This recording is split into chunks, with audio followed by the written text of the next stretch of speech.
Okay, so today we are going to start talking about measurements, and we're going to be comparing them to what we do in the lab. So remember, in the lab, I don't expect you to be perfect, but I do expect you to at least be trying them, and I expect you to be taking the best measurements that you can be. So first of all, let's try to figure out some measurements. When we're talking about measurements, there are two types. There's qualitative and quantitative. Qualitative measurements are when you use words to describe something. So this would be like saying something is really big or really small, or orange or round or square, or really heavy or really light. These are qualitative. They have there's no exact to it. It's just kind of approximate. Quantitative, I remember it because it kind of sounds like quantity. These are measurements that involve numbers. So if I say something has a mass of 5 grams, it's a quantitative. If I say there are 10 students in here, that is quantitative because I'm giving you a number. But there are two things you have to kind of take into account when we're dealing with quantitative measurements. The first one, you have to think about your instrument. Is your instrument reliable? Okay, so if you're using yourself as the instrument and you pick up a rock and say, I think this is 5 grams, how reliable do you think it is? Not very. But what if you take that rock and you put it back on the scale back there and it says 5 grams? Is that reliable? Yes. Okay. The second thing you have to think about is how carefully are you reading the instrument? If you're not reading the instrument correctly, you're not going to have very good quantitative observations. So for instance, we all know that when we use the graduated cylinder, the water kind of dips down in the middle, so you're supposed to get eye level with it, and you're supposed to read the volume at the bottom of that dip. Do we all do it? Probably not. So therefore, you're not getting accurate measurements because you're not reading the instrument correctly. We talked about scientific notation yesterday, so we're going to kind of skip over that. The next thing I want to talk about is accuracy and precision. So first of all, you need to try to make good measurements in the lab. You need to make sure you're using the instrument correctly. You need to make sure that you're communicating with your partner correctly and that you're writing everything down, because these two things come into play. First of all, accuracy. How close are you to the right answer? Okay, so for instance, you are accurate if you get 100% on all your tests. Okay, precision doesn't necessarily care about what the right answer is. It cares about, do you get the same answer every time? Are you able to reproduce your results? So instead of getting 100 on every test, you get an 88 on every test. Well, you're not accurate because you're not getting all the answers right, but you're at least being consistent. You're doing the exact same score on every single test, so you are precise even though you're not accurate. Okay, so in the lab, do you think I care if you necessarily get the right answer? No, because there's lots of things that can go wrong in there that are out of your control, but as long as you can have the same answer for multiple trials, you're probably doing fine.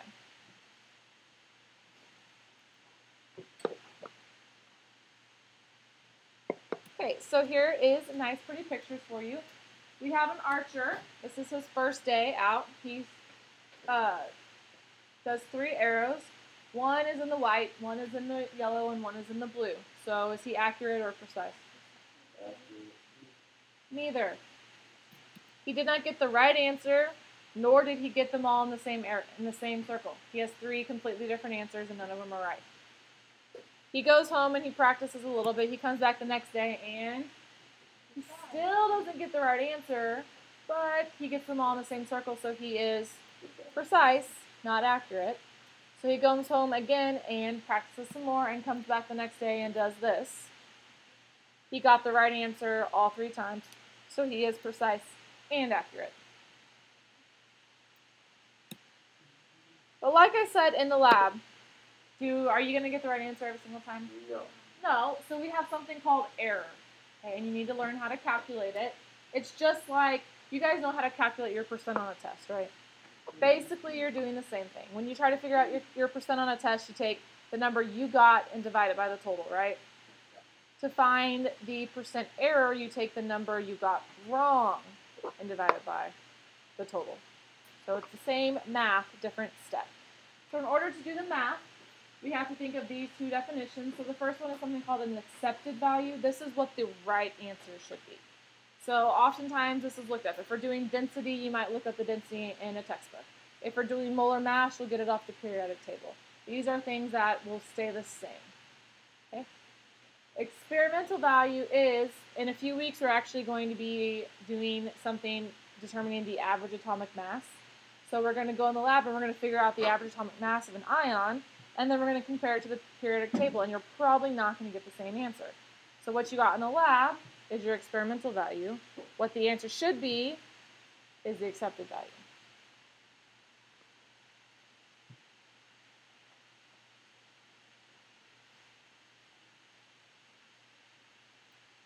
Okay, so to actually calculate your error, like I said, you're going to take what you got wrong and divide it by the total. So basically, you find your error. To find your error, you take what you should have gotten and you subtract it by what you got. Now, occasionally, you might get more than what you were supposed to get. That happens. Maybe you didn't heat your sample like you should have. Maybe you absorb more moisture. There's lots of different reasons. But it can be a positive or negative number. So that is why down here we have to do absolute value. Because can you do the absolute value and can you do negative percentages? Not really.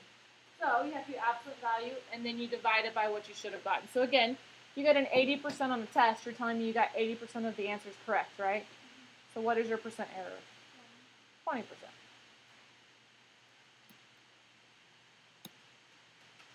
Okay, so why is there uncertainty? Well, first of all, in the lab, you go in there, you put that same rock on the scale, you get a mass of 5 grams. Do you think that rock is exactly 5 grams? Probably not, but those scales in there can only read to the 10th place, so it's probably rounded it to 5. No instrument has an infinite number of decimal places, so they all technically are rounding. It might be really close to 5, but maybe it's a little over 5. Maybe it's a little below 5. So that's why there is uncertainty, because everything is being round, because nothing is ever technically exact.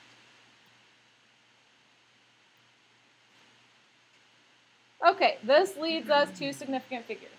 And so I always forewarn you guys right off the bat, at the beginning of the school year, if you do not learn how to do significant figures right now, if you don't learn how to do math with them, you will miss points on every test for the rest of the year. Significant figures is one of those things that is maintained on every single test. In every calculation that you do, you have to be able to do significant figures. In every test, you will have calculations that you have to do. So learn how to do them now so you don't struggle with it all year long. So first of all, what is a significant figure? Okay, when we are dealing with a measurement, these include all of the digits that are known plus one more digit that is estimated. So if I go in the lab and I put on the scale and it says that the mass is 5.19, it has 3 significant figures. There are 3 known values for its mass, right? And I could probably technically estimate a third one. And I'm going to show you how to estimate in just a second. But measurements must be reported to the correct number of significant figures. So let's look at an example.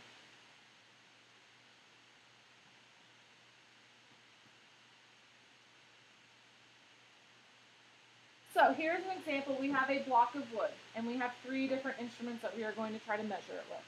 So if we do this first one, there are no centimeter marks. There are no millimeter marks, correct? So we can kind of look at it, we can see that maybe halfway through, that's probably about half a meter, right? And we can see that our block of wood is a little bit more than half a meter, so we can estimate that it's 0.6, right? Well, we want to double check ourselves, so we go find another meter stick, and this one has centimeters listed. Well, we can see that, yes, we were right at the 0.6, but if we look at it, it's a little bit bigger than 0.6, right? So we can estimate that maybe it's 0.61. So then we go find another meter stick that has millimeters on it, and we put it on there, and it's not quite to the 6 mark, the 0.61 mark. So then we can estimate the third digit, saying that it's 0.607, because it's not quite to that 1 mark. So do you see how the number of significant figures you use is dependent on what instrument you use? This one only has 1 because it's a poor instrument, right? This one has 2, it's a little bit better. This one has 3,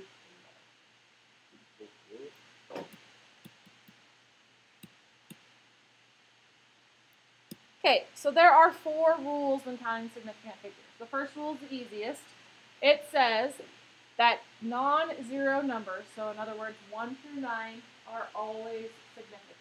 So they will always count towards your calculation. They will always be important. So, for example, 3,456 has how many significant figures? 4.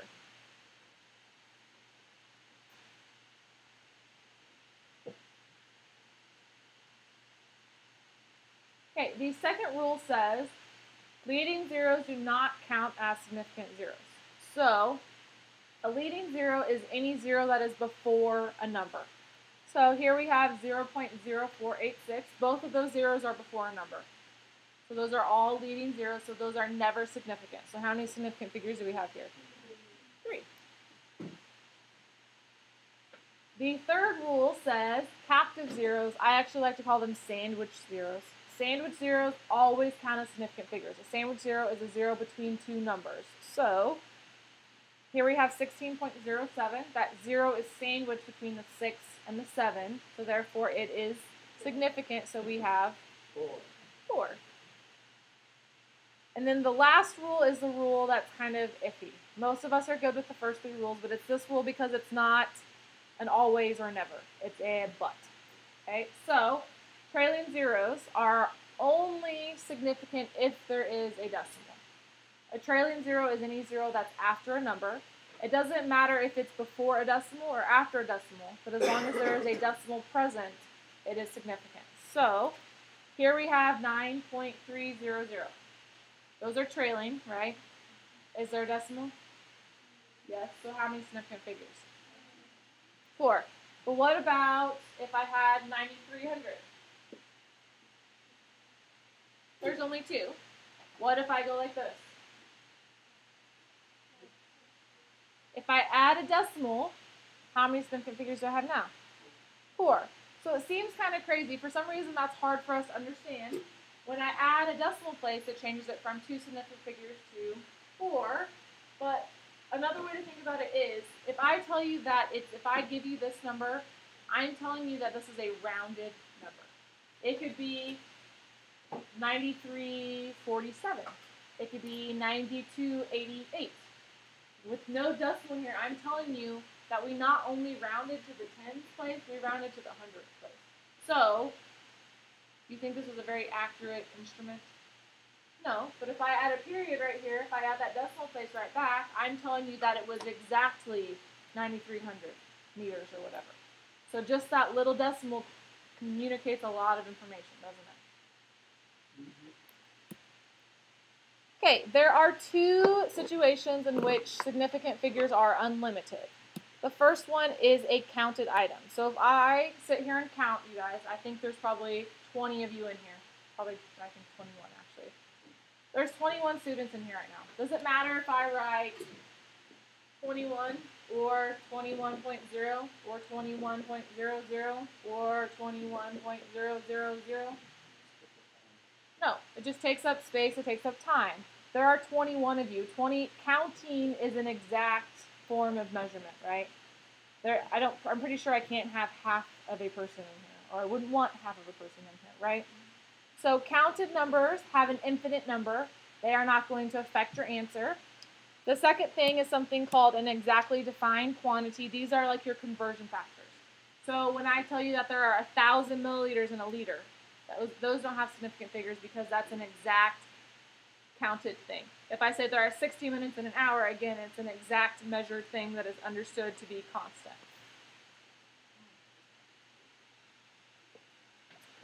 So let's do some practice. If I give you 1.007, how many? 5. They are all significant because we have sandwiched and trailing with the decimal zeros, correct? What about 17.1? There are 4 because that 0 is trailing with a decimal. What about 1,895? 5. Why is that last 0 not significant? Because there's no decimal. What also is that telling you? What other information can you gather from that? There's no decimal there, so that's telling you what? It's not precise, it's been rounded. So maybe my answer was actually 887, or maybe it was 893. Somehow it has been rounded to 90. So 1, it's been rounded. 2, we didn't have a very accurate measuring device. Okay, scientific notation we haven't talked about. Whenever we're doing scientific notation, you ignore the times 10 to the third. So if you ignore the times 10 to the third, how many do you see over here? 3. What about 0.0054? 2. Those are leading zeros. What about this one? 2. Is this very accurate? No. Is it rounded? Yes. And lastly, 5 dogs. What is that? How many does it have? Unlimited. Why? Counting. I can say 5 or 5.0 or 5.00 or 5.000. 5 dogs is 5 dogs, right? You can't get any more accurate than saying 5 dogs. Okay, so whenever we're doing significant figures, there's a couple, now we're going to do math with them. So the whole point in doing scientific or significant figures is this right here. When you're in the lab, you do measurements. Then you come back in here and you do calculations, right? And oftentimes when you do calculations in your calculator, you get a pretty long decimal, don't you? And then the first question is, Ms. Tackett, how many spots should I round this number to? Well, my answer from this point forward is going to be follow significant figures, okay? Everybody has heard the saying, a chain is only as strong as its weakest link, right? Okay, that's kind of the same basic concept. In general, your answer that you calculate can only be as precise as your measurements were in the lab. So if you're back there and you're using a scale that only can do 1 decimal place, and you come back in here and you do calculations, your answer should also probably only have 1 decimal place. Your answers can only be as accurate as your measurements. So if you don't use any decimals in the lab, and you come in here and you do a whole bunch of calculations, you should not give me an answer with 2 decimal places. You can only be as accurate as your measurements. So basically, significant figures is the correct way to round. So when you round, you need to first decide how many significant figures you need. So you need 1, you need 2, you need 3, and we'll figure out how to do that in just a second. Then you need to round to that many digits, and we all know how to round. If it is 5 or bigger, you get to round up. If it is smaller than 5, you have to round down. We've all done that before, correct?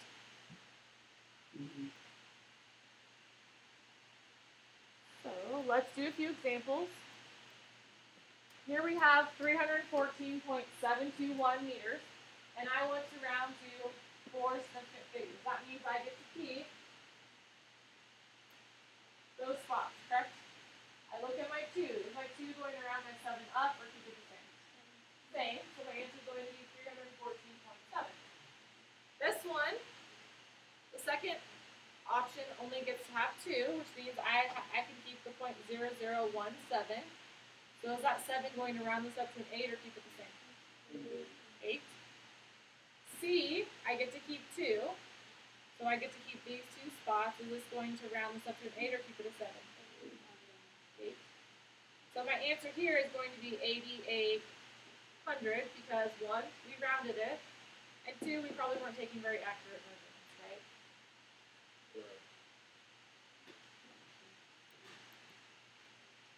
Okay. So just like with scientific notation, there are 2 sets of rules. When you are adding and subtracting, you need to be looking at your decimal places. So if my one answer has 1 decimal place, but the next one has 3, and I add those 2 numbers together, I have to go by the smallest. So the first one only had 1 decimal place, so my answer can only have 1 decimal place. Again, you can only be as accurate as your measurements were in the lab. So let's do another example. If I take 12.52 and add it to 349, and then add that to 8.24, my calculator tells me the answer is 369.76.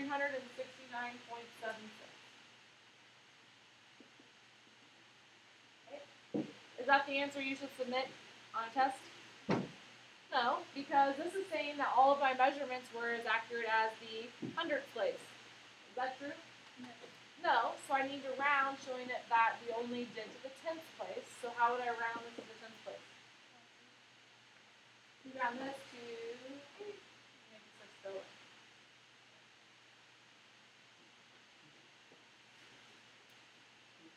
When you are using multiplication and division, you're no longer looking at decimal places, you're looking at significant figures. So if one answer has 3 significant figures, but the other has 5, and you multiply them together, your answer can only have 3. So if we do the first one on here, 7.55, and we times it by 0.34, my calculator tells me the answer is 2.567.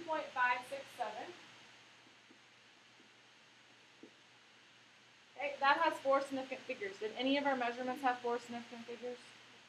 No. What is our least number of significant figures? 2. This one has 3. 7.55 has 3. 0.34 has 2, so that means this can only have 2. So I have to round it to what? 2.6.